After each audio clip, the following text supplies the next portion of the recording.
Hello, everyone, and welcome to Canadians with Disabilities and Their Allies. My name is Brent Frain. I'm the host for the show, and thanks for tuning in today. Anyone watching us live on YouTube, hello. And if you're watching later on, or not watching, listening, because you can't listen to a podcast. If you're listening later on, anywhere in the world, I hope you enjoy the show. Today's show, we were supposed to be having Lethabo Segudla on. Unfortunately, there's been a little delay in having him joining us on the show today. He's actually from South Africa, so I'm not sure what has happened. So I'm hoping that Lethabo will be able to join us today. In the meantime, the show must go on. We can just play elevator music while we're waiting. Yeah, exactly. Yeah, and if for some reason Lethabo is not able to make it on, we'll get Lethabo rescheduled in. But there's so many pressing issues, Neil, that definitely need to be talked about that are going on across our beautiful country of Canada here. So people that are listening around the world, we're going to dive into a lot of things that are happening. Both for Canadians with disabilities, and their allies that are, within Canada and around the world that support people with disabilities. Either through lived experience or they have family members or friends, relatives, you name it. And I welcome anyone to come and join us on the show. I've done postings onto social media, onto Twitter. And if for some reason that, people don't see that, reach out to, your YouTube channel, Neil, Neil Matheson. Just look Neil Matheson up on YouTube and subscribe. Like, share, subscribe. Click. Yes, exactly. You have to like us. Everybody has to like us. Come on. And then you'll catch up on all the shows that we've done. I mean, there's our main shows that we do, having guests on with lived experience and as allies, bringing our lived experience forward to wherever it's going to make change, to make things better for people's lives and their well-being.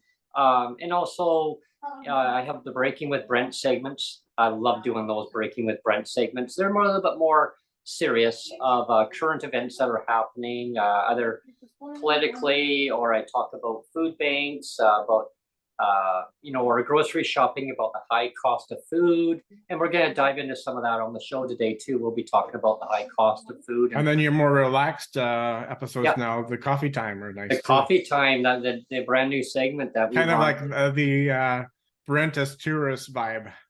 Yeah, exactly. And it's just more just a relaxed atmosphere one for the coffee time with Brent. So it's this one here is the cactus cup here, a mug. So it's and this is freshly squeezed coffee beans right in here. Brewed it fresh this morning. Yeah. Oh. So Neil, so basically what comes down to today is the latest news was C-22, that people call it controversial bill C-22, that it's just been kind of hanging in the ballots for, my gosh, almost feels like it's over. Talk about our guest. Here he comes. Oh. We'll see. I'll park him. Let's see if I can park him down at the bottom here. 1 second. I'm just gonna flip some screens around here. Sure. Well, and while I wait for him to come on, it's for those that are wondering what's going on with Bill C-22. Right now, we're still waiting for it to get royal assent through the House of Commons, so it can boost everybody. Evening. Sorry, Hello. sorry to apologies guys for being late because I was on a job interview, so with UBC Radio. So do you know if you were successful or not yet?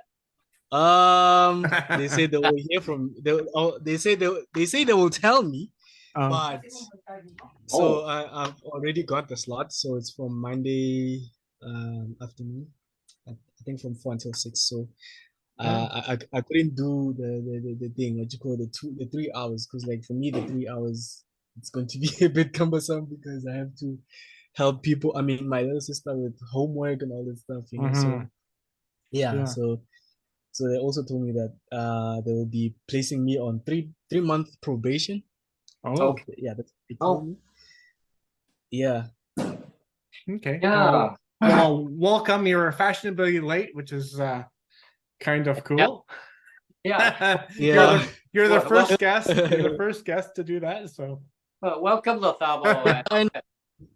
I know, but you know, it's something that like it was unforeseen, because I mean it was something that I couldn't manage. So I remember, I think I sent a message to Neil, a DM on Twitter, saying that I'll be late because the meeting, actually the interview was supposed to start at 5 my time, but it started minutes later. Yeah. So these things happen. It's all good. Yeah. So everyone tuning in today, I have Lethabo Segudla from South Africa joining us, and he's here for part 2. We should say. Yes. So if you missed the part 1, anybody that missed part 1 can go back in our playlist and listen to the part 1 after this one. Yeah, and part 2 is even better because we get to continue on where we left off. Yeah. Yeah. Yeah. So how are you doing, Lethabo? I'm good. You know, my day was being hectic because I was so nervous about this interview, but I got it done with. So I'm just left with this one. Well, that's awesome. That's, you know, and Brent is so intimidating too. So. Gosh. Guys, yeah, we can structure this like an interview. We can say, so Lethabo, tell us why you really want to come on the show. Yeah. Why do you think you'll be a good guest on the show, Lethabo? Yeah, tell us. Tell the viewers and the listeners why should Lethabo come on to the show today? Part 2. Okay. I don't want to be like professional as I did. Yeah, it's all about lived experience. Yeah, like it took the whole thing. Like it took the whole mind out of me. Like I had to speak my mind out. Yeah. Just to be precise with you guys, you know, to be a guest on this particular show. I mean, this show though, I can say it's much informative, educational. I mean, so motivating as well. You know, I've been watching a lot of I can say a lot of content from this YouTube channel, Neil Matheson on YouTube. Yeah. And I've watched quite a lot of I think the reviews, I think from Neil and his son. Oh, so, the food reviews and stuff. Yeah, those are fun. Yeah, and the other one where you guys were playing FIFA. I think it was FIFA. Oh yeah, Daddy Versus. Yeah, those are fun too. Yeah. Yeah. Yeah, that one. I mean, we have to do another one. I still revert back to that one. Yeah. I remember. And I still remember. I watched as well as Brent's blog posts or blog videos. I think the other one, the last one that he did, I think he was in Vancouver, if I'm not mistaken. Yeah. Yeah, it was, yeah. Yeah. The tourist, yes. Yeah. Where I think you were going on a train, right? I was going on a Train was part of it. mini, Yeah. So yeah, because that was the last one I remember watching from your side. And there was this other one where you were talking about I think transit system in Yeah. Canada. Because Yeah. I remember you were saying that the other buses they don't cater for other sections of the place that you were in. I can't remember which place was it, but where you were standing, like there were like buses like Just sitting there. going Yeah. across. Yeah, I was Yeah, sitting you're there going like on across. the other side of the intersection that you can't get over from here Yeah, or on the there. intersection. Yeah. The point of no return. And they're still on strike. Yeah. It's just that the name I can't remember correctly. That's why I remember Vancouver. TransLink and BC Transit. Yeah.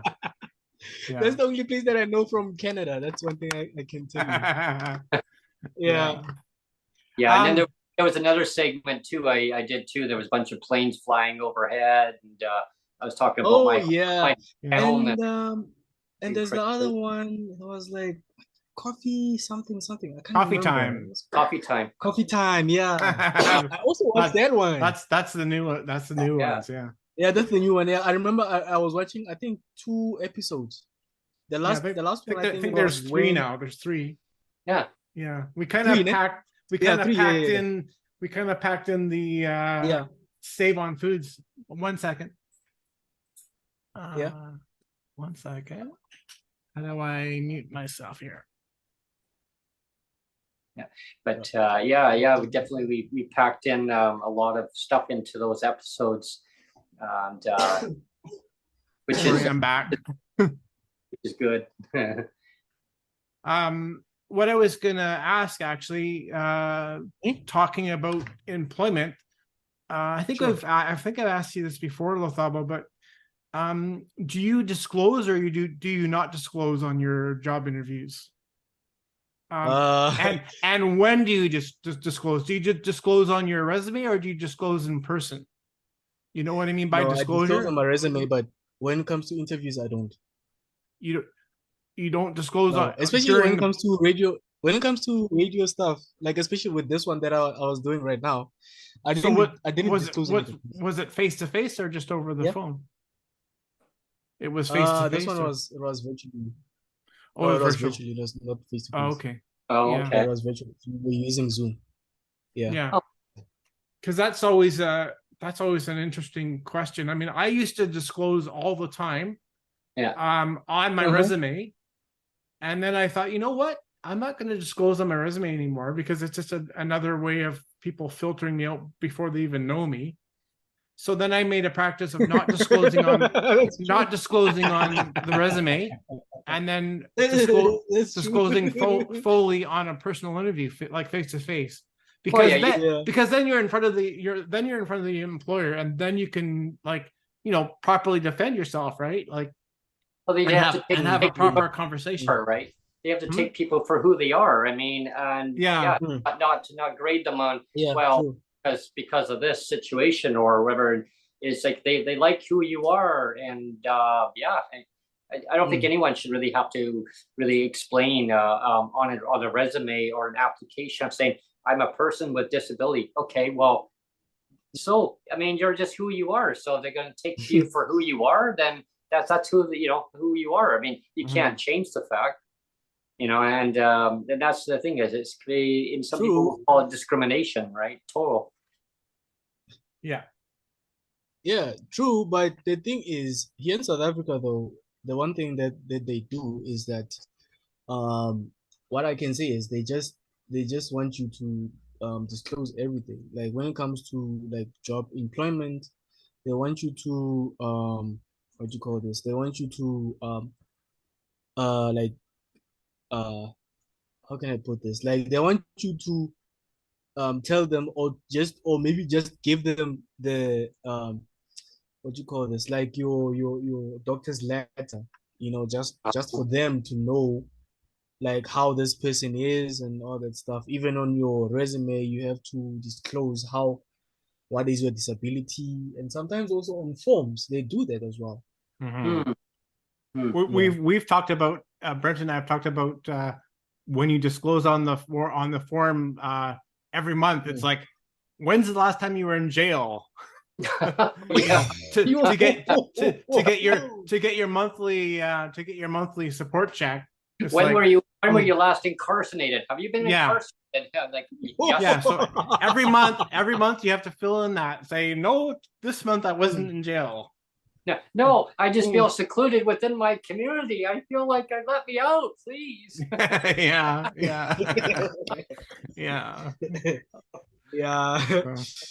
Well, it's the same as here, because when you apply for what you call, like for me, that's the worst part, because I apply for what you call this.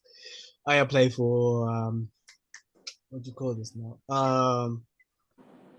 I apply for the support social support grant, right? Yeah. Like every time when I go there, it's like frustrating. It's frustrating because like always they want you to fill in the same information that you give them. Yeah. Like they want you to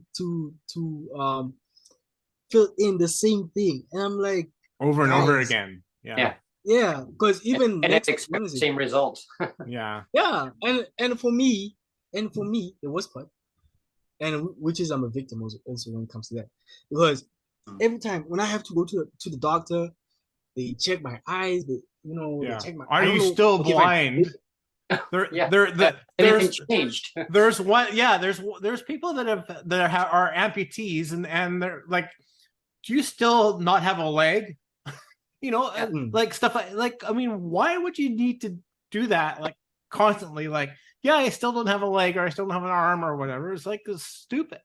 I remember one time going to a specialist, and it was a referral from a doctor, because the government actually had at one time, and I'm not picking on any specific government administration, right? But there was one administration who wanted disabled people to be reassessed to see if you're still that disabled. was a gong show, complete gong to show. see if you're still disabled. So my family doctor, he lost it. He says, Brent, I have to refer you to a specialist. I go, why? Because that's part of the criteria. So I go to the specialist, and so how can I help you? I go, I don't know why I'm even here. Well, your family doctor referred you. So I need to know if are you still disabled, Brent? I go, well, I'm healed. Yeah. It's gone away. I said, amazingly. Like perfect 20/20 vision, disabilities. And he says, well, what happened? I go, I don't know. I said, I'm telling you that because that's what you want to hear, right? He goes, no. I go, oh. So then the meeting ended. So I went back to my family doctor, and like it is so silly, these questions that they ask people. Like, wow, like are you magically no disability in your life anymore? Like, people are just who they are. Well, Brent, the government does have magical unicorns running around, so we should expect the land of fantasy to have pink unicorns running around everywhere. Unicorns running around, So but it's okay for one part, because they do it all the way across the country apparently. That's I mean, so that it makes it equal apparently. Wow, you get a pink unicorn, and you get a pink unicorn, and you do. Why? Because it equals out. Everybody gets a pink unicorn. Because it makes it fairness and equity in the system. Yeah, there you go.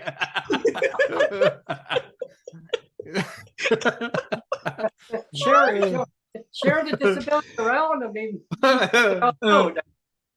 pink unicorns for everyone. We can claw it off. Why? Because it's a great thing to do, because every province does it. That's right. Yeah, that's how they justify it. They say, well, it's not just us clawing it back; it's everybody else doing it too. So it must be right, But it must be okay. But what I'd like to say on that comment is that one province in Canada should take the leadership and say, no, this is how we're going to do it, and then the other ones now say, oh, okay, they're doing the right thing. Well, let's now change it. It's because we know that other provinces take note.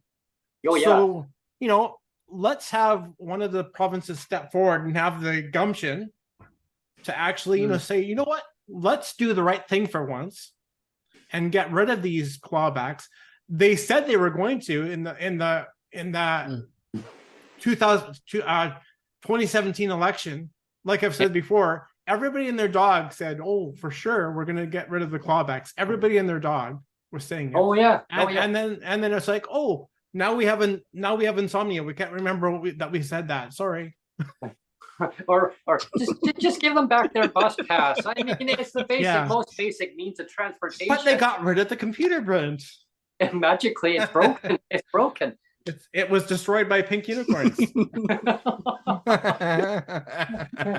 Copy paste and the software. But one disk in the disk drive for the other one. They're copied over. But magically, is that seniors still have their bus pass? The pink unicorns ate the computer. That's what it was.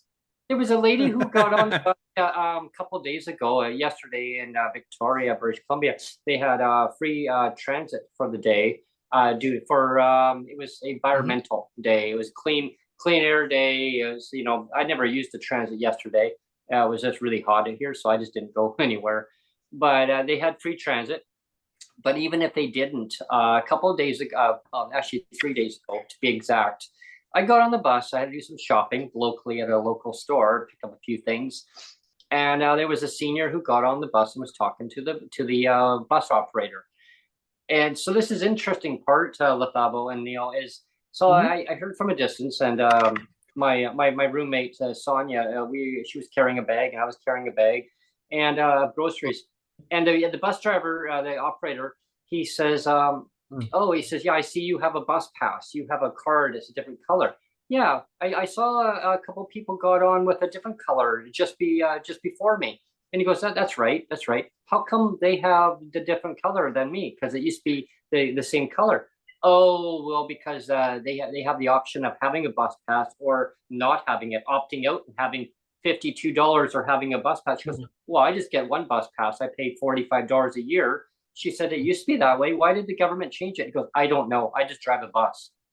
Just that is nonsense, because I used to work for the government many years ago, and when that program was in place, why did they change it? I so badly wanted to run up there and go, because they broke the computer apparently. Yeah. And I thought, wow, accidentally on purpose. That's what my I remember one of my I think it was my grandpa that used to always say, accidentally on purpose.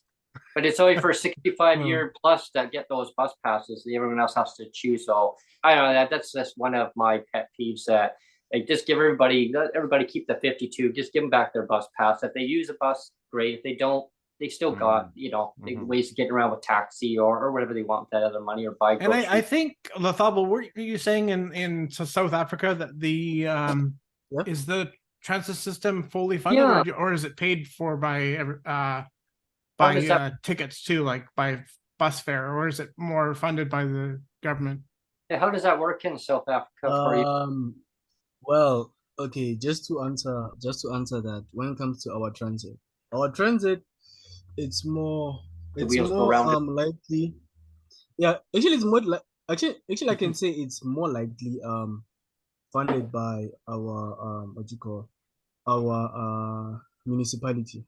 Municipalities, the taxes. So that's one thing I can say on that. And so the fares are fairly cheap then? They're fairly reasonable. One thing I can say on that, because so that's one thing I can say on that, because usually I just want to show you our buses, how they look. I don't know if you guys can see it. Oh yeah. Nice. Technology. So these are our so we use these ones. Okay. Oh, okay. Yeah, so we use these ones because why we use these ones? Because usually they have more capacity than the other ones. Right. Because they have I can say spacious interior when it comes to when you look at it as it is, like they do have like ramps where all wheelchairs they come in, because it's like when you enter in the door, like it's just lower, so you go in easily. Whereas your traditional buses, where you have stairs where you just climb, and so it's I can say it's unprofessional for that. But with these ones, with these ones that are just researched right now, they are, I can But say, there you go, wheelchair Lethabo. friendly because I went on these That buses one. before. Say again? Yeah, it's the double decker. Double not, decker. no, Brent it's showing not you the those ones. double decker one. Yeah, yeah. But Oh, okay. also too, we So have we have the articulating buses. You should show a Yeah. picture of the articulating bus too, because Oh, those yeah. are cool. They Oh, have okay. like kind of an accordion thing in the middle, and so it's Okay. like two pieces and it splits. Yeah, So, so it's kind of cool. Yeah. oh, yeah, I see Oh. those ones, but usually we did have those, Yeah, There you but go. like that. it It's was see how it's discontinued it's before. kind of split in the middle, like a jackknife a little bit. Yeah. Yeah, we did. Yeah. I want to. What is that picture now? Oh, where is it, man? I want Yeah, to like show. that. Oh, here it is. We did have these ones. Yeah, those are long ones. Yeah, we did have these Oh, ones, that's but cool, they yeah. are discontinued. Oh, They, okay. they are discontinued because like they're used by other companies. But then you got shorter, just normal ones too. Yeah, Just the normal normal bus. size. Yeah, Mhm. like these ones. But that one, it's more. There's this other one that we had. It's called Arieng, which means let's go. So we Hmm. had those ones, but they're operating in town, and we Oh had wow. also the other one called Train. So those Mhm. Oh, are mainly for going to train. When you want to go on a train, then you have to go on that bus. Specifically, when you go to Johannesburg or to Midrand or anywhere else. oh, neat. Yeah, Um, yeah. So you got like a commuter train then. yeah, it's like that. Yeah. Oh, okay. Yeah, yeah. We have Yeah. that in the south coast on BC, Lower Mainland. They have a commuter train that it goes during rush hour only. One direction in the morning, one direction back in the evening. Uh, Oh, yeah, it'd be nice to have it okay. during the daytime, but unfortunately they have to And share. then there's Right? the SkyTrain that's It's- fully automated as well. Yeah. Yeah. No driver driving it. No driver, it's just completely automated. Oh. Yeah. Oh, driving. Wow. Operated by magnets. Operated by magnets. Yeah. Okay. It was built back in 1986, and then they Yeah. just driving. Yeah, it was Expo. Vancouver had the Expo in '86. Expo 86. Yeah. Yeah. And I tell you, I was down there every day that it was on. Mm. I seriously, I didn't miss one day. The only way I could afford to go down there, well, I mean, I had the yearly pass there, so that was good. But of course, you had to pay for food, and so the only cheap place you could go and get food all the time, we always go to the McBarge, And the McBarge have yeah. the McBarge, which is the McDonald's on the barge there. Yeah. So you'd always fill up with hamburgers there okay. at McDonald's there. I remember lining up there, and I had a $5 bill, and I still had change that came back, and I Yeah. had a whole deal at the time. Yeah. Like, wow. Yeah. Wow. Now you're looking like $16 for. But I mean, actually, that expo was very. You think about it though, like how transformative that whole expo was, because they really. I mean, it was Jim Patterson that was the head of it, right? But I mean, he obviously sat down with everybody and he said, make sure that this expo is very disability friendly, because I tell you, like every time I went on down there, I mean, they were like, if they saw me or any other disabled person waiting in line, they're like, go to the front of the line. And I was always getting to the front of the line of things, and I even got to go to like a lot of VIP things where they'd bring me into like a VIP tour. It was only like me and a friend that would go through all these pavilions just by myself, and then we'd sit down and have like a drink and cookies later and stuff like that. I mean, like I've never been treated like that in my life. So the only time I was treated like a VIP in my entire life was during the Expo 86, and it was amazing. It's like, why can't government treat all disabled people like VIPs? Because I mean, that was so transformative for me. Like I felt like you felt like you were important. Like, wow, these people care. Well, I mean, we're all citizens of each country. I mean, we should all be treated fairly, and and not singled out, because I remember the old monorail there, Neil, and they had the little tiny little one that was put on there temporary. I thought that was so neat. Like they should have, Yeah. you know, they should have kept it, right? I think It they was, should have kept it too. It was yeah. cool. It was and really I, cool. in looking back at the, I looked back and I was with a family friend, and we got the same thing. We got a whole yearly pass, because he actually used to his father drove these tugboats. So yeah, and then because we got a yearly pass, and so we could go on as much as rides. I mean, everything, all the rides too. And normally it was a fee. No, we could go on all the rides we wanted. Yeah. And yeah, it was all included. So I went on this. I went on the Scream Machine. I remember the Scream Machine. I was like, I went on the last day. The last day of the affair. I was there, and I went on it on the last day. I've never been on a roller coaster ever, except for that one time. And it was amazing though. It's like, because I always said I would never go on a roller coaster like the one at the Peony. I will never go on that, because that thing scares the shit out of me, right? I would never go on that thing. But I thought, you know, if I'm going to go on a roller coaster, I'll go on the Scream Machine. And I did, and it was amazing. I just had this permanent smile, like permanent grin on my face the whole time. Yeah, it was great. It was great. The Peony, I went on that one, and you did go on that one. Wow. I was kicking and screaming. I was like, actually, you know what? Yeah, you guys could go ahead of me. And the attendant there, actually, no, sir, you're there. I go, no, I'm not tall enough. And of course, they had a height restriction. And I go, meanwhile, I'm a young adult at the time, and yeah, because I was still under that threshold. They're like, you know what? It'll work. I go, you know what? Change my mind. No, you're already here. Oh wow! Because I don't know if our listeners know, or if Lethabo knows, but the one at the Peony, it's all like an old wooden roller coaster, right? Yeah. It's like when was it built? Like a long time ago. It's like all wood, and it's like so big, and it looks, just to look at it, like you're just like, no, you know, no way, man. I'm not going on. I'm not going on that. Up there, you can see the whole park off there.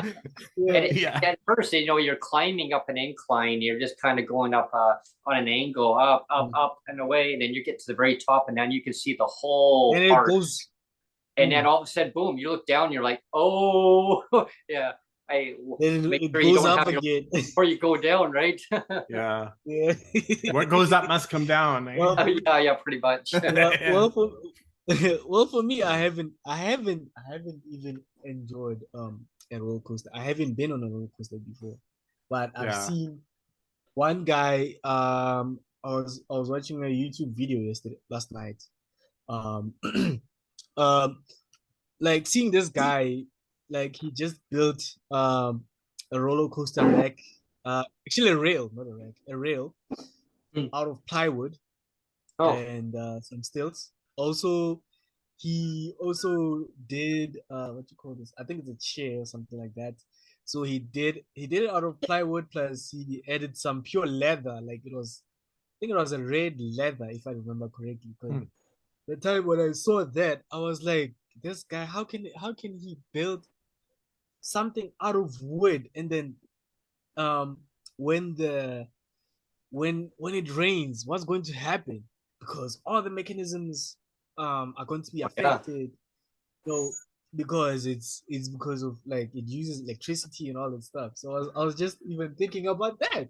You know, as long as it wasn't built out of Lego. You know what my dad used, you know what my dad did a few times when we were like really young, and it used to snow a lot in the winter.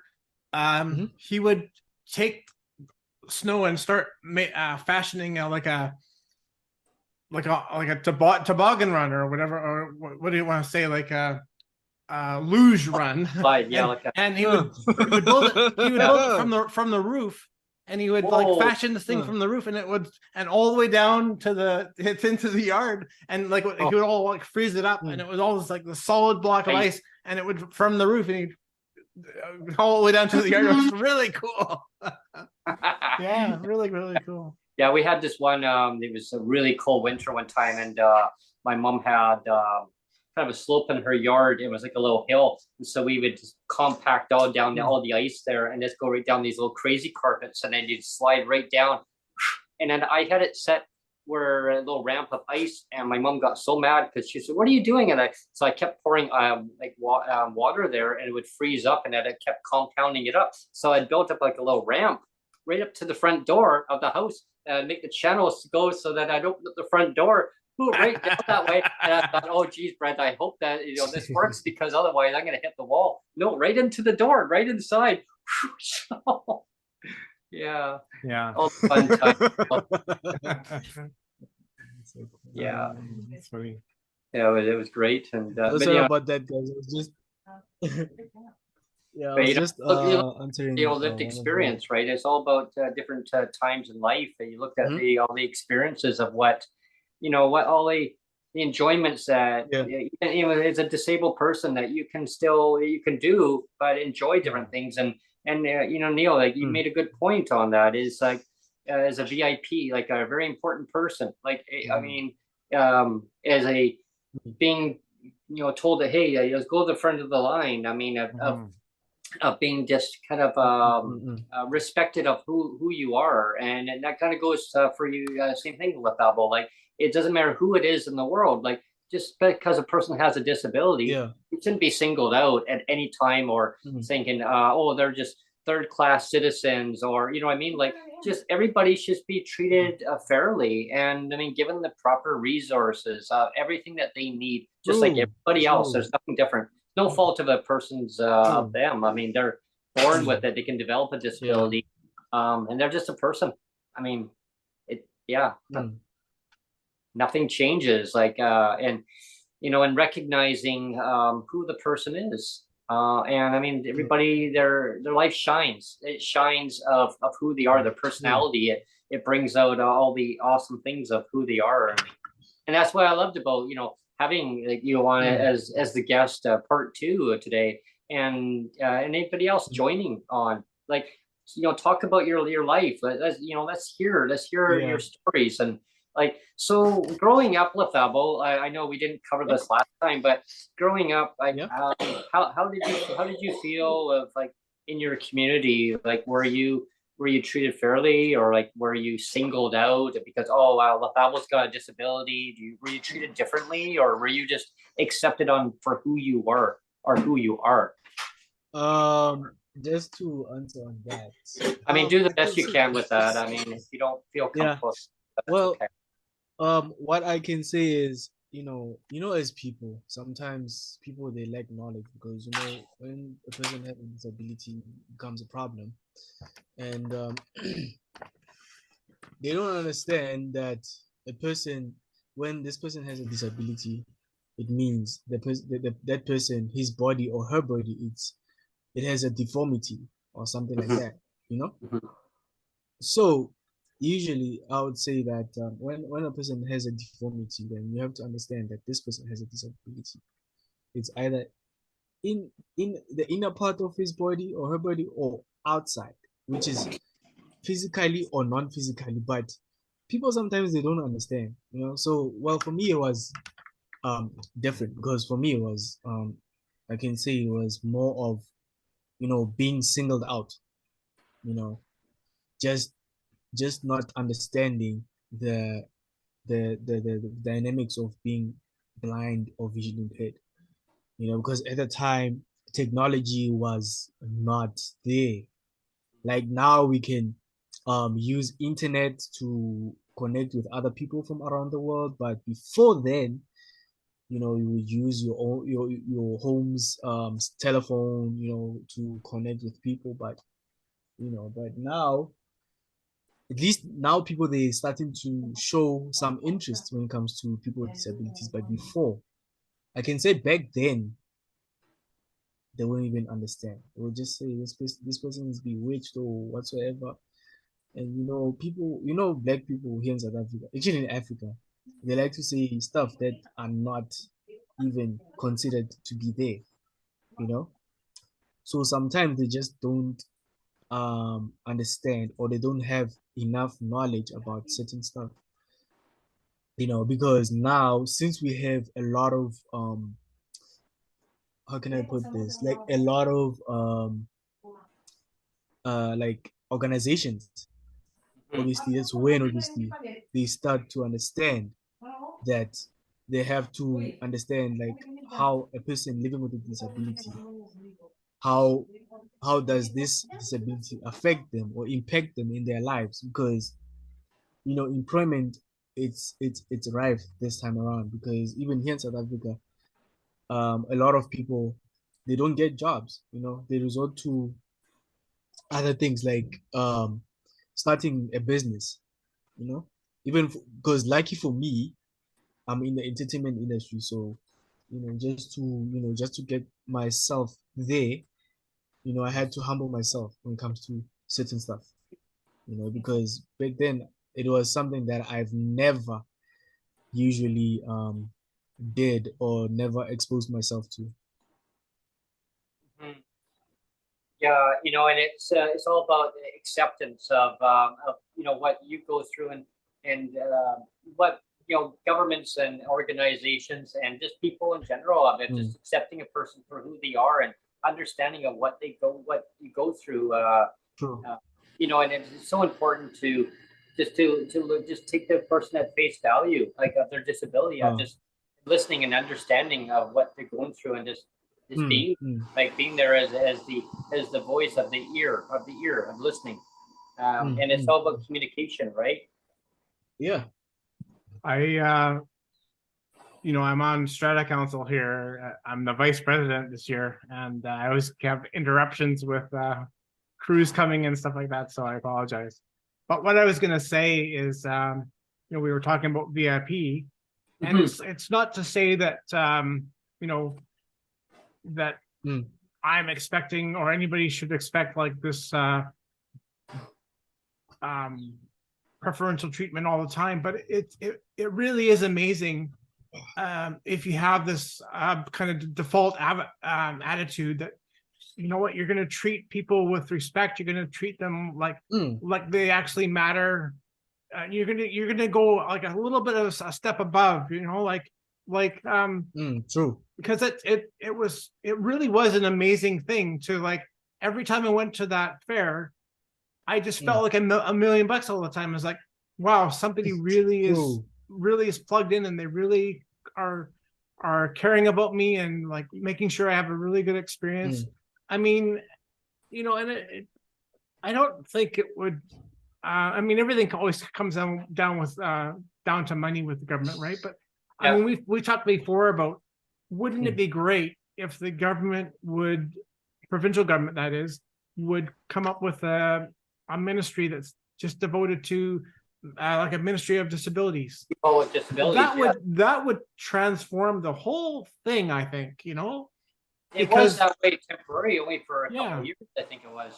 But that would be a really big sign of respect, to say, you know what, people with disabilities matter, and we're going to treat them a little bit like VIPs. Like we're gonna go up a little bit above and beyond, and show them that we care. And I just think that would really make a difference. Because right now they just basically throw it all. It's kind of like my spaghetti episode that I talked about a lot. Right now they're just throwing it all into one pot, right? And you can't have one policy for all income assistance people with disabilities, because there's a lot of people that have disabilities right now that are actually waiting for applications to be processed, and meanwhile they're disabled, but they're actually told that, you got to go and do a job search. You got to go and prove that these are the employers that you applied at. What are their phone numbers? What are their addresses? I mean, why are you not looking for work? I mean, like, all these harsh questions. Why aren't you? And it's like, well, the person is maybe they're not able to do certain types of work, or maybe they can't work, and then you're penalized if you don't show proof. Then they say, oh, well, you don't get your income assistance check because you're not showing being actively looking for work. And I think the system is a systemic issue. I don't know what it's like in other countries, but I'm sure there's a lot of parallel with how our system in Canada is, and it can change. Like, it's treating people with disabilities with, like you mentioned, Neil, with more respect and dignity. Like, and that the key word I use a lot is the word dignity. It's like dignity is about respect. And when I was young, my mom used to always say to me, Brent, I would the neighbor kid down the road, he'd be like, oh, I wanted to play with the truck, and I go, no, this is my truck, that's her truck, and it was like share alike. It's like do unto others as you want done unto you, and it was always sunk into me that way. My mom used to over and over say that, do unto others as you want done unto you. And as I grew older, I realized like there was a systemic issue. I didn't know anything about how everything worked. I mean, so like fast forward, my mom she had the same worker I did, and they actually handled the senior supplements. And I sat down, and I've told the story before, but it was ironic is that the same worker handled the disability and income assistance clients also, right? Yeah. And what it was is like, my mom wanted to go away on a holiday. She really wanted to go and see a family friend who had moved. She had moved back east, and I knew her son. I used to babysit her son. You know, he'd come over, and I would just play video games, this and that. I mean, hey, I'm supposed to be babysitting, but him and I really got along really well. Like, you know, he was in elementary, I was in high school, but as it came on, he was now in grade 8, and I was in senior classes in high school. But him and I, we still, we stayed in touch. Then he moved. So my mom decided that, hey, we want to take a voyage out to go and visit them back east in the Maritimes. So the worker said, oh, yeah, you need to ask permission. My mom goes, ask permission for what? I'm going. Well, no, Brent needs to ask permission. It's okay for you. He needs to say that, yeah, he wants to go. She goes, I'm saying he's going, so we're going. Yeah. Right to the worker. And my mom goes, how is it any different? What, just because he has a disability, he has to. It shouldn't be. And so I just said, no, we're going. And she goes, fine. Yeah. You know what I mean? And that's the thing, it's about jurisdictional stuff. It's like saying about here's the pink unicorns again. It's like, well, other provinces are doing it. And this is how a worker explained to me. Well, other jurisdictions in the country have the same criteria in place where you need to ask permission to go. And I remember I was so embarrassed, you guys, if anyone listening, where it was, my mom goes, okay, so if Brent needs to go to the washroom, does he say, can I please go to the washroom, or can he just go and use the washroom? Just go and use the washroom. Yeah. It's the same, it was the same mentality. And my mom she was very vocal. She says to the worker, she said, shit, or get off the pot. And I thought, oh my God, like, what are you doing? Well, you're just talking about jurisdiction here, Brent, and I mean that's an argument that I use all the time in the emails about the clawbacks, is because part of like a huge part of my survivor's pension now is actually federal, so it's the federal government. I mean, there's part of it is the private pension that my wife got from the school district. But most of it is actually a federal pension that the federal government itself has said, you know what, as a widower, you deserve this. So it's the federal government that said, I deserve it. And then it's the provincial government, for some reason, they can veto, they can step in and veto federal power that says, you know what, you deserve this. And the provincial government can say, no, he doesn't deserve it, and claw it back. And it's like, so who has the jurisdictional power? Because apparently the federal government says I deserve it, and then the province says no. And like, how does that make sense? It doesn't. There was something that was on a news article recently. There was a disabled person who basically lost their home, and they lost their employment. They lost their place because they were getting rent-evicted. Now basically proved that no family member was actually moving into the place, but it was one of these things that are going on across the country, right? They're finding ways of flipping places over. But so now the person now needs to raise money. So they're saying, oh, well, the employment was going to get deducted off through EI, because the worker said, oh, well, you need to now go in and see if you qualify for EI benefits. Well, now they take it off, but the person's allowed to go and do a GoFundMe, and it's not going to get clawed off them. Are you kidding me? Like, how is these? It's the same thing. It's like jurisdictional stuff. Yeah. It's just wrong. The whole system is set up as like a big charity. It's like the government's giving us charity, and so therefore, if you have a GoFundMe, that's charity too. So, let's everybody throw charity. It's like, and the food banks are charity. So charities are legit, but nothing else. Nothing else is like, everything else is a pink unicorn. But charities rule the day. Well, it's like food banks. It works for some people in communities, and I remember there was a comment that was brought for us to discuss on the show. And Lethabo, like I wanted your view on the about food banks, because like in certain communities it's great, it works. Like they're small, independent little companies, and they're not sponsored, they're not subsidized by government. They're just a small little company. They want to try and do good for a community. They want to put fresh food out there, like sandwiches, soups, you name it. And it works great. But then you got these bigger companies, and they're subsidized by government. They're big corporations, and they got handouts saying, here, yeah, I want to provide it. I want to provide to the people, because the government then says, oh, hey, they're providing. We don't have to do anything. But it's not all fresh food. People should get to choose what they works best for them. Now, I know that some people are going to say, Brent, how can you talk about that stuff? But the fact is that there are small companies that do good. But food banks were never meant as a permanent fixture in our society. They were meant to be a temporary fix during wartime. Yes, exactly. Wartime only, right? There were soup kitchens originally that were set up, and then it was food banks. But what's your view? I don't want to get in the hot seat here, but like, what's your view of food banks? Like, I mean, do you think that they're good, like maybe small ones versus big corporations? This will be like, what is that? Who Wants to Be a Millionaire? You can give. Who wants to be a millionaire? You can get a lifeline. Who's going to be your lifeline? Lethabo, who wants to be a millionaire? So I guess the question I have is, okay, well, just to answer you guys when it comes lifeline to, question. food banks. So I don't know. Yeah, I don't know if you guys have heard about Gift of the Givers, right? Gift of the Givers? Gift of the Givers? Yeah. Okay. That's the I can say it's a company that has been running here in South Africa for quite some time, doing some charity work.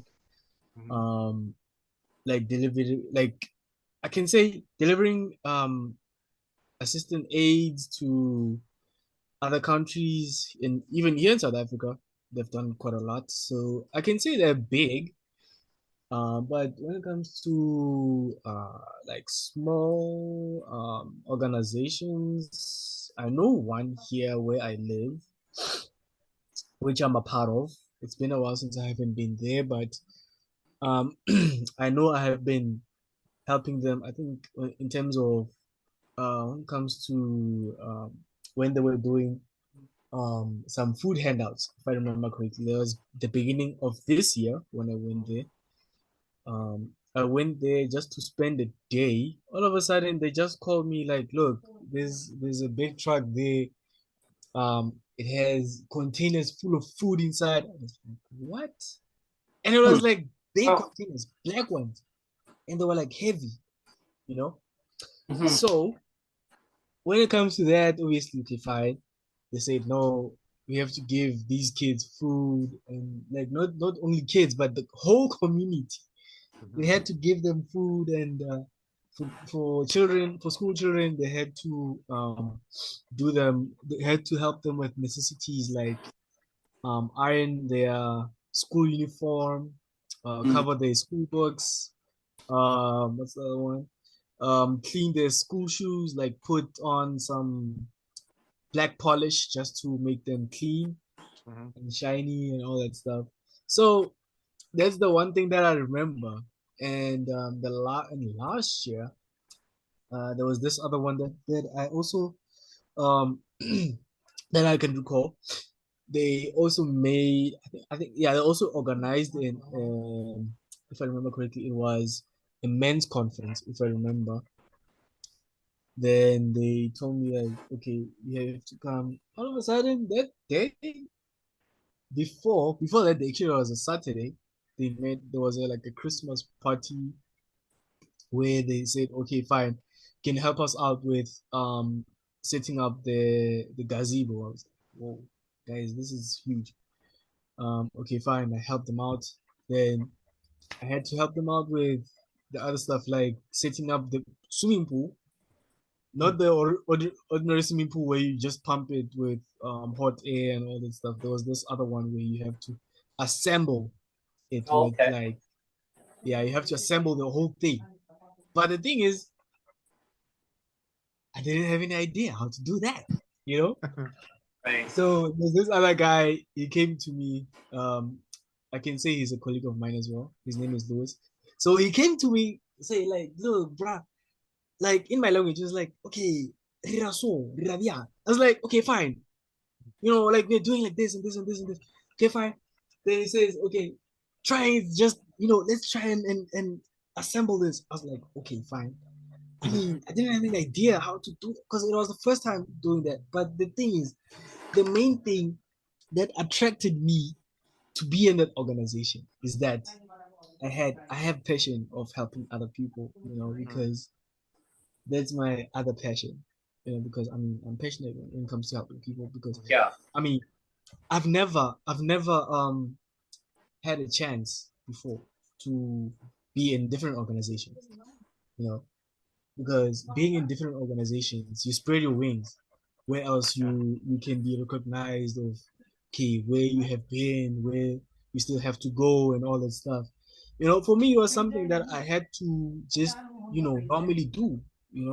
Because it was something that I have to do, and just to keep my mind off other things. Because it's just that this month, actually it's just the beginning of this month, but maybe next week I'll be able to go and pay them a visit because I haven't been there since last month. Because usually every month I go there and just check them, just to visit them, just for a bit, because they have a preschool there. When I'm sitting there, just playing with the kids, like small kids, also they would just come and jump on me. They would call me Malome, Malome, and Malome. Actually, for Yeah. some of you guys who doesn't know, Malome, it's an uncle. So Oh, they call me nice. an uncle. Oh. Okay, that's nice. Yeah, that's cool. Ah. Yeah. Well, They call it's me- interesting you mentioned the word passion. That you're yeah. passionate about that, Oh, and Sure. that huge word. that's a big word, and it's something that Yeah, that's a big one. Yeah. it's something that I would always key on too. Like when I did I've talked about this a lot. I helped out with the employment project for people with disabilities with the Sam Sullivan Foundation, and one of my questions was like, what are you passionate about? Yeah. I would always say, like, if the world was your oyster and you had there was no restrictions, you had no disability, there was nothing tying you down, like, what are you passionate about? What would you most like to do? What most likely interests you? And the first response that you would usually get is like, wow, nobody's asked me that question before, ever. And I mean, that was the typical response. That was the first response I would get from all these people with disabilities. Most people with disabilities have never been asked the question of, what are you passionate about? What would you like to do? Yeah, there like, was nobody has asked me that question before. They say to me, because there was a time, and this going back when I was in college, we had to do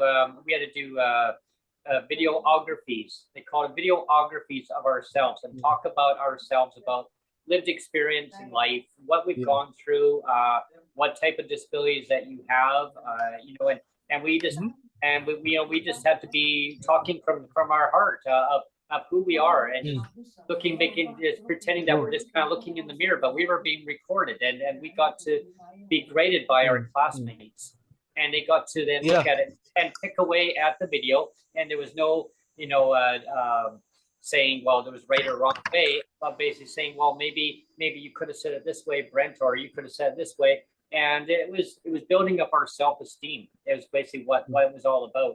And while I was going through that, Lethabo, is that the college felt that I should maybe go through an assessment to see where I'm at, what my strengths are. So while I'm going through that, I am going seeing a doctor who then put me through. They put me through an assessment program just to see where I'm at, what my strengths, what would I like to do. And what it came down to is exactly what you just mentioned, Neil.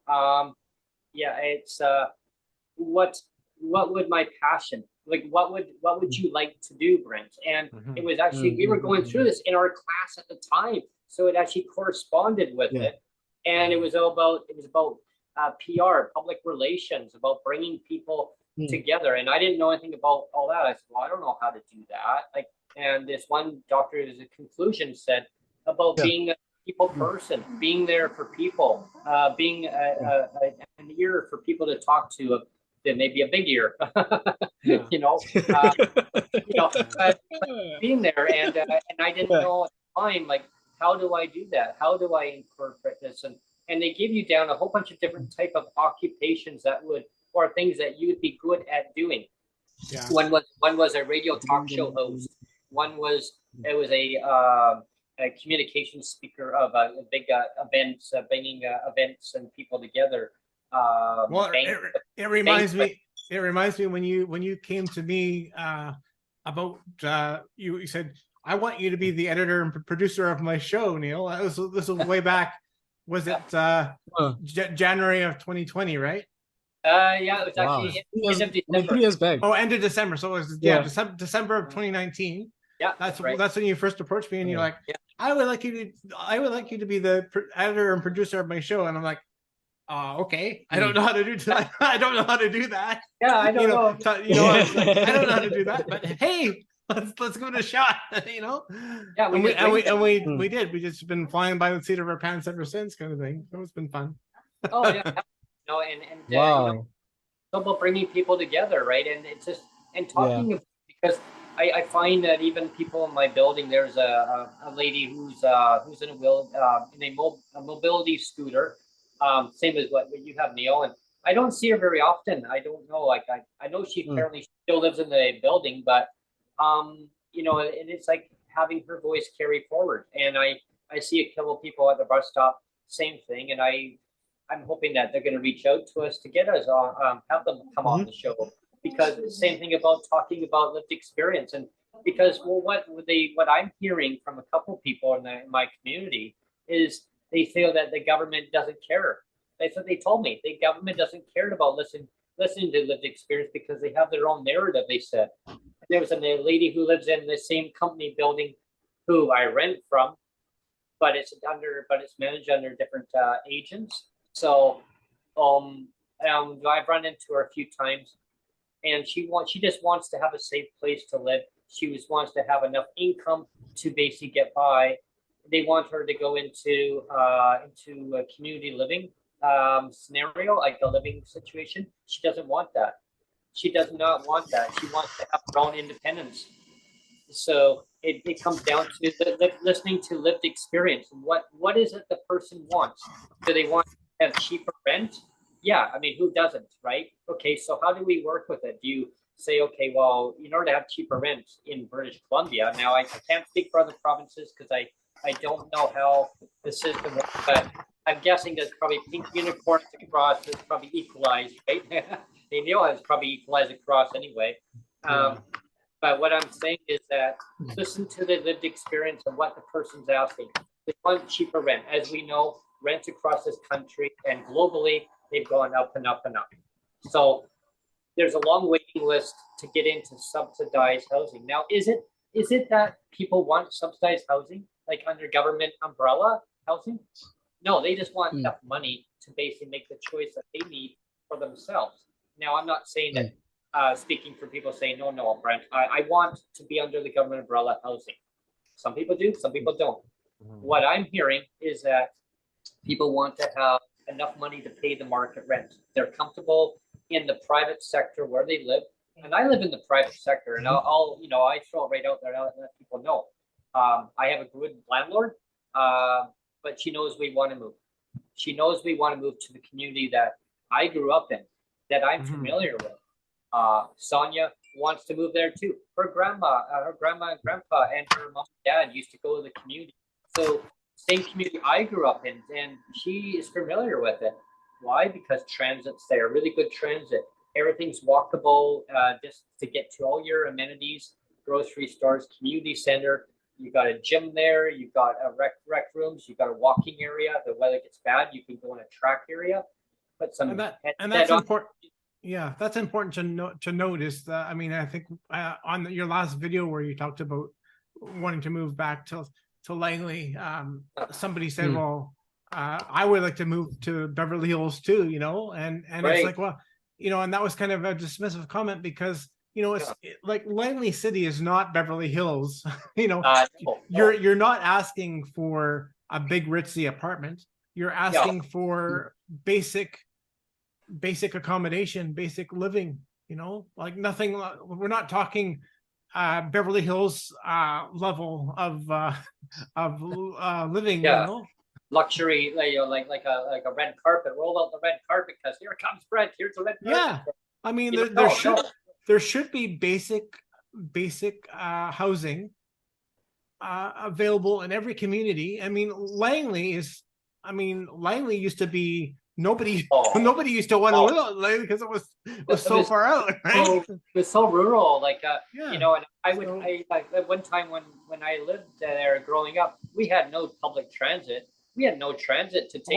All they had was horses out there. That's it. Well, it almost that way, you know. Or you know, I'd get on my bicycle, and people are like, "What? You can ride a bike?" I can ride a bike. I'm fortunate where my vision's at a level where I can still ride a bike. I need my corrective lenses on in order to do that, but I'm able to keep balance where I can ride my bike. And I used to love riding my bike. I miss riding my bike. People are like, well, I have some people in the community. Well, go and buy a bike, Brent. I can't afford to buy a bike. But you know, they got e-bikes out now. They got these new ones, but there's a program that apparently was so overwhelmed that there was stop the program temporarily. But getting back to community, the community spirit of things, being in a community that you want to be in, and the government slogan now is "Be in the community that you love, be in the community that you want to be in." We were in the community that we wanted to be in, but we had to move, Lethabo. Like we had to move to the capital city of the province here, where traditionally people say it was so expensive. How could you afford to live in a capital region? Well, it wasn't me who found the housing. It was Sonia who found the housing. And it was cheaper, much cheaper than what we were paying. So the government said, okay, we'll move you. We'll move you because it's substantially reduced housing. Now, if we want to move back to the community, the housing costs are now higher. So now it's not substantially reduced, it's substantially increased. So they won't pay for that housing. I got to advocate to get them to change that, because I think that if people want to be where they want to, they want to live where they want to live, they should be able to have a basic means in there for a moving cost, where they could actually say, okay, this is where I want to be. Okay, so kind of for the viewers and like listeners that are kind of wondering, okay, well, why did you move? Well, we were given a subsidy during COVID times, and it was from the provincial government. Some provinces, unfortunately, they didn't even get that, and it was kind of like, well, you guys get this, but we don't get that amount. How come your government give like $300? We didn't get nothing. We got $25 or $50. Well, unfortunately, that was just the way it went. Like the premier at the time gave the disabled citizens of the province a supplement of $300, and every 3 months they reviewed it. And I had a previous minister who was on my show as a guest, Lethabo, that he talked about it, that it made change, it made positive impact on people's lives. It wasn't supposed to be as a permanent measure. I get that. However, what I do get is that it made change, made positive impact in people's lives. Their decision making have improved their well-being. They could buy healthy food. They could have their accommodation. And the government then realized, hey, this is working for people. But for some reason, they just took it away. But they gave back 175 of it. And then fast forward years, February 28th of this year of 2023, they're going to give back 125 of it, but it takes effect July 19th of this year. Yeah. Yeah. So, but because of that, I had to move. I had media ask me, well, what would happen if they took the money away? I go, the place I'm living in right now, I would have to move. I couldn't afford that high rent. So I had to make the awkward decision of leaving the community that I loved, that I wanted to be in, to move to a community that, that I'm in. I'm not saying that I don't like the community that I'm in. It's beautiful here. The weather is phenomenal. Like, they don't get as much rain. They don't get as much bad weather, except the last 2 years. We've had the record snowfall. Go figure. I brought it with me. But fast forward going forward is that I want to be back in the community I want to be in, but the housing is too expensive. So how do we work with it? Do we do rent geared to income? Do we increase people's income so they can afford the high market rent? Or do you go on a long waiting list, over a 10-year waiting list to get into subsidized housing? But here's the thing, in order to get that subsidized housing, you can't go for market rent and say, I want to have cheaper rent, go into subsidized housing. You've got to be homeless first, or your building has to be sold, condemned, or rent evicted. You got to have no housing. Yeah. So it's a systemic issue, and I believe that the government has this opportunity to work with the individual and say, this is what we can do for you. Like, listen to what these suggestions are, and really, and put it into an action plan. So let's get this done and make life better for Canadians with disabilities across Canada and also around the world. Like, government's listening to us around the world. Listen to your citizens. Listen to what their needs are, and compile this, and I'm sure we can make this a better world. And like Lethabo, like, we are the world. We are the children. We are the ones who make a better place for you and me. Hey, we should make our new revision of it. Get a whole karaoke time with Brent. Yeah. Get a new one, right? Lethabo, I want to get you on again. I'll get Neil to schedule in. We're gonna do a part 3. And part 3 will start with karaoke. Okay. Oh yeah, there we are. I guess so, but I will hear from you guys. I'll hear from Neil when it comes to part 3. What's that? Yeah. Part 3? No, I'm saying we'll hear from you when it comes to part 3. Oh, I'm sure. hearing Brent. Sure. Yeah. It's a karaoke time with Lethabo. New segment. The new segment. Yeah. You know how they have what is it, the carpool karaoke, you've seen that? We can do we can do our own style of karaoke.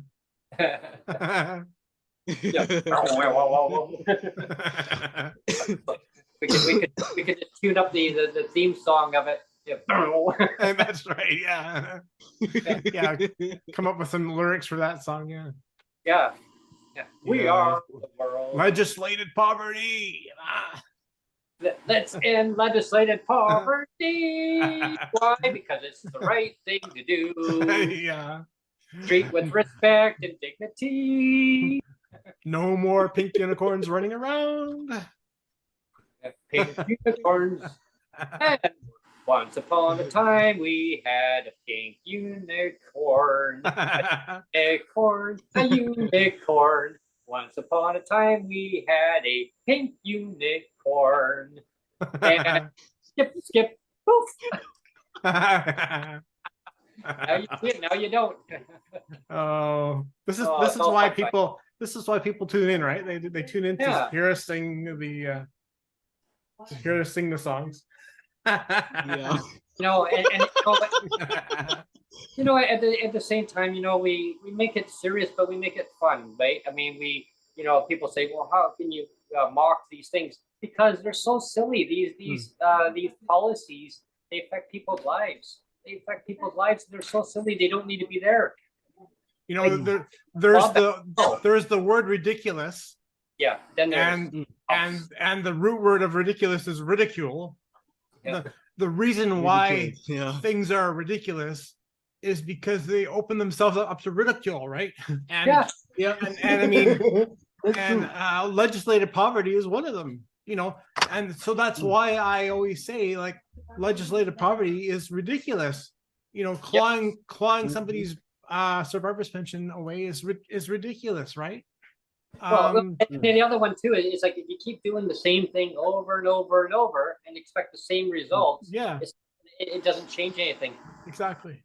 And it's like the one guest we had on talked about that. If you keep doing the same thing over and over and expect the same results, and people tell you like with lived experience, this is not working. Resistance is futile. Yeah. Resistance is futile. Abracadabra, kaboof. No, there's a pink unicorn there and there, and in order to keep up with things, you need to subscribe to Neil's YouTube channel.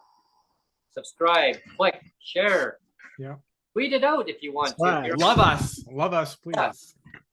So with ending comments from the segment, I'm going to go over to you, Lethabo, first, and then I'll go over to Neil, and then I'll have my final comments just for today's segment, and we're going to have you back as a third segment and maybe fourth. Well, we're going first anyway.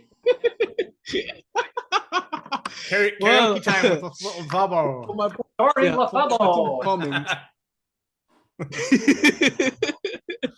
Well, for my particular comments, I would say that I just want to thank you guys, for letting me back in for the second round, since because obviously I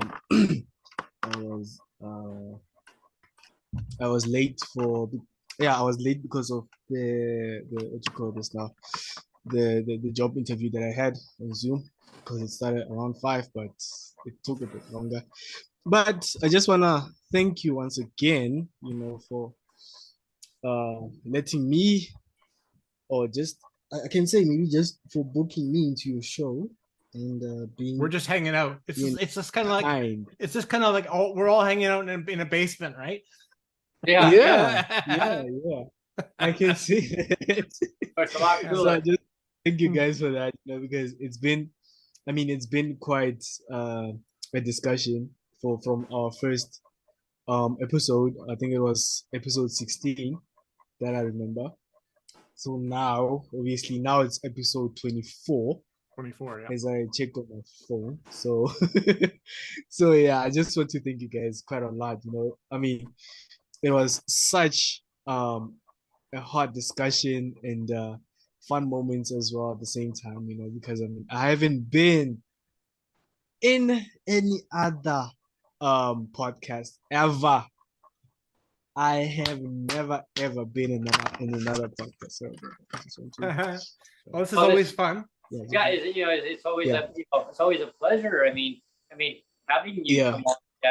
This is the first podcast for you to be on, and it's always nice to hear your views on what you're going through, your lived experience, what you have to suggest to other people going forward too. And we'll have more of these discussions for sure going forward with you.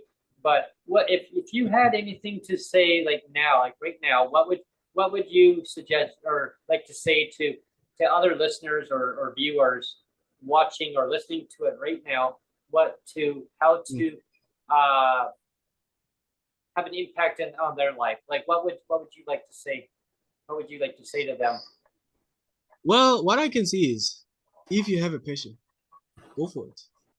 If you have a talent, do it.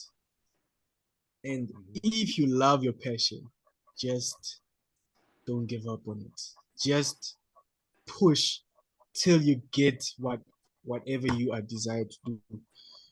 Whether it could be in the entertainment industry or whatever it could be, but just be passionate in what you do and don't give up. Because when you give up, you're just going to fail, but not in a miserable way, but you're going to be successful again when you push yourself. Just when you fall, pick yourself up, dust yourself off, carry on with your life.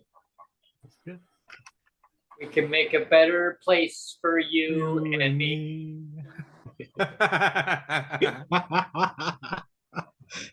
We are the But it Yeah. is true though. It's like a self-fulfilling prophecy, right? I mean, Yeah.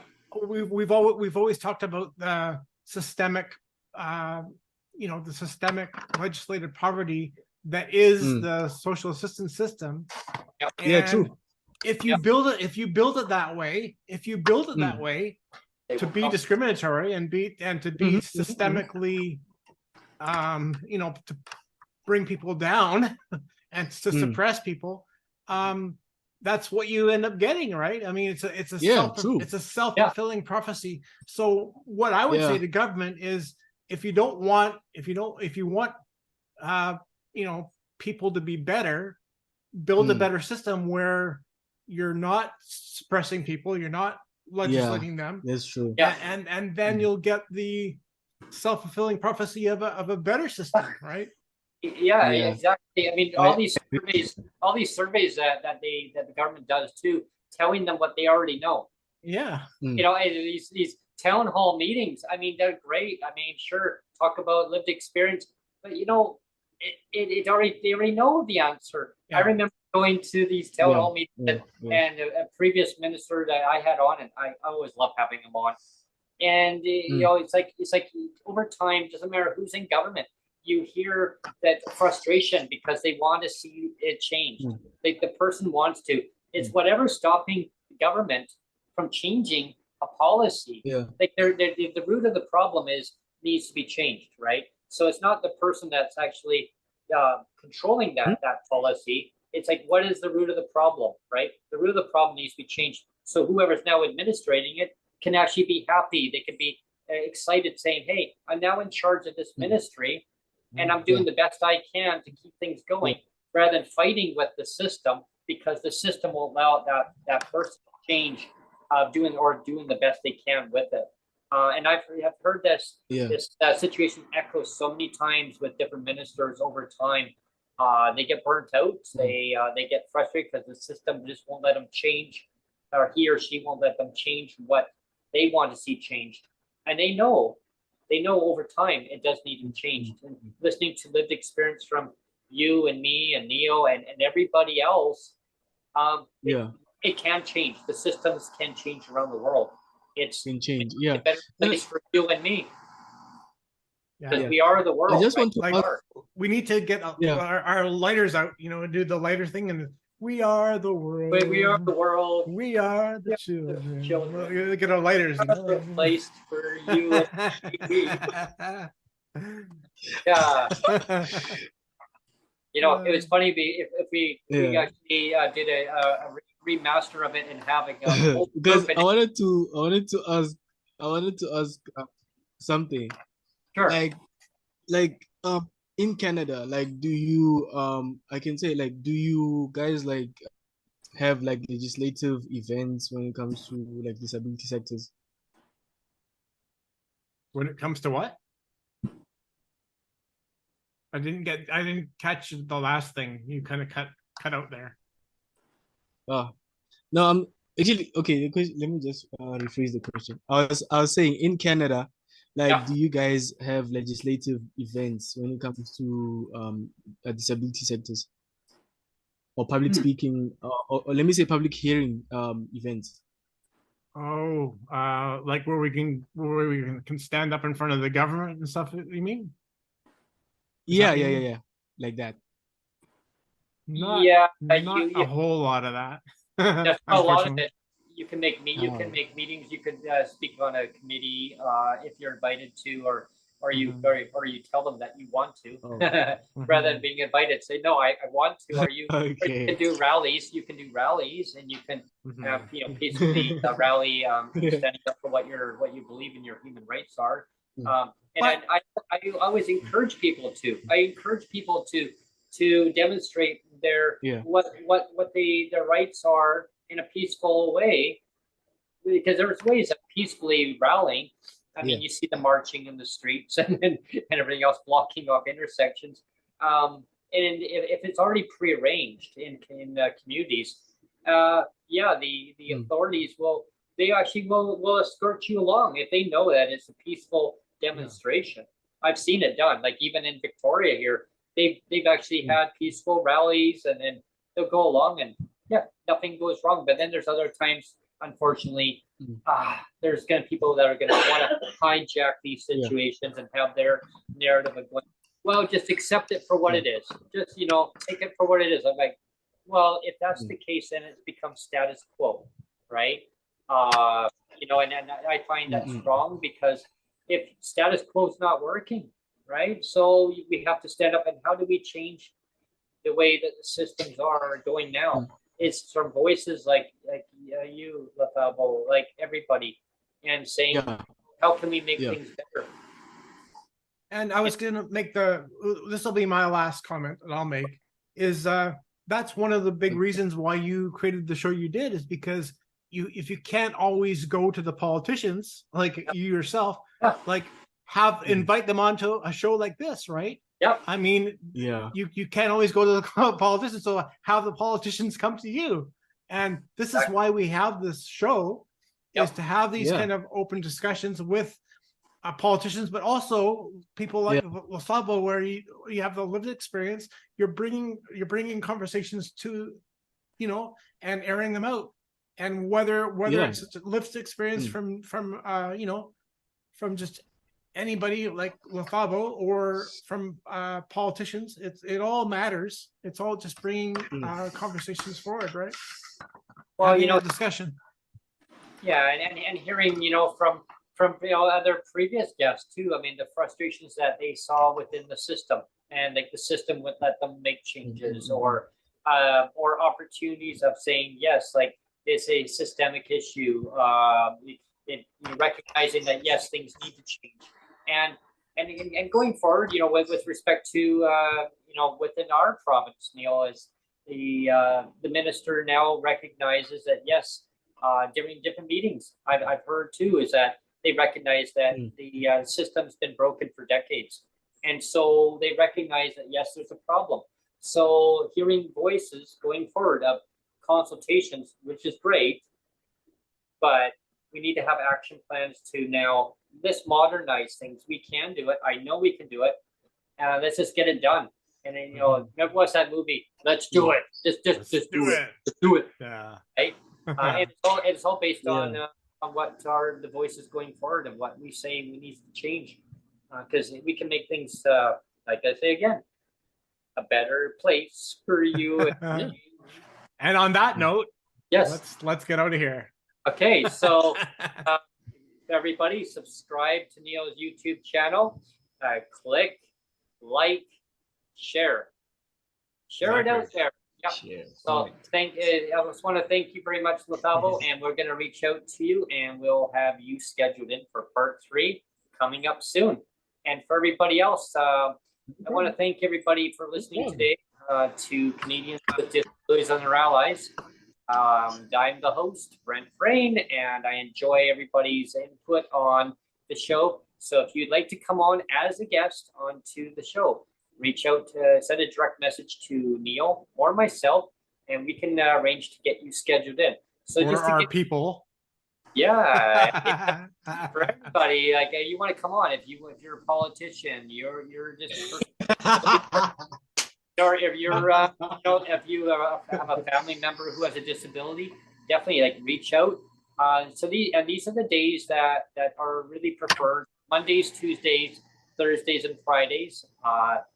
There could be an exception on maybe a Sunday, but we're really focusing on Mondays, Tuesdays, Thursdays, Fridays. Any day is open, but we prefer the Monday, Tuesday, and Thursday, and Friday. And if you can only do, like, you'll say, well, how long am I going to be allowed on? So I'm just going to quickly, before we end the segment, as long as like up to 2 hours maximum, okay.